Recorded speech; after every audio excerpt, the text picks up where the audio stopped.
Je m'appelle Caroline, ça fait quasiment 7 ans que je travaille chez Asselin, en bureau d'études, en charpente. Je fais des notes de calcul, des plans de charpente et un petit peu de mémoire technique pour répondre aux appels d'offres.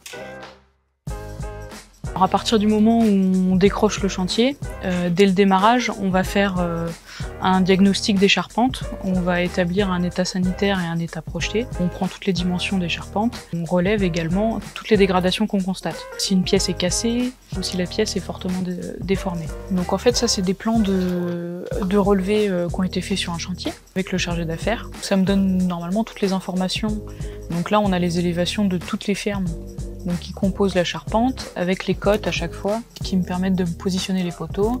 Et donc ensuite, à partir de ça, moi je peux remettre tout ça en 3D, qui me permet après de travailler et d'avoir les vraies dimensions en fait de la charpente. Si on se met bien, on voit que les fermes, c'est bien la même forme que sur le relevé.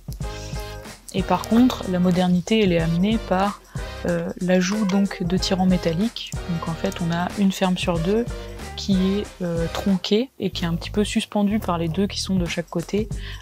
Des bâtiments qui sont anciens, qui ont une structure ancienne. La complexité, c'est de savoir si ces structures-là vont être capables de supporter ce qui va leur être appliqué comme nouvelle charge et comme nouvelle fonction en fait. Une note de calcul, c'est ce qui nous permet de définir si la charpente va tenir ou pas. Du coup là, c'est ce que je vous montrais, donc c'est une des fermes qui est assemblée au sol. Du coup, les gars, ils vérifient que ça s'assemble bien pour que ce soit prêt pour renvoi sur chantier.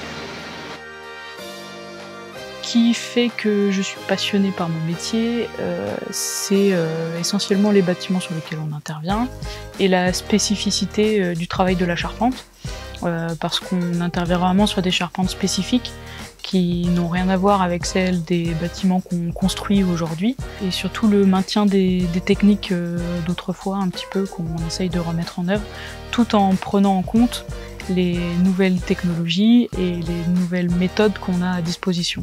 On permet au savoir-faire d'autrefois de rester un petit peu vivant, si on peut dire ça comme ça.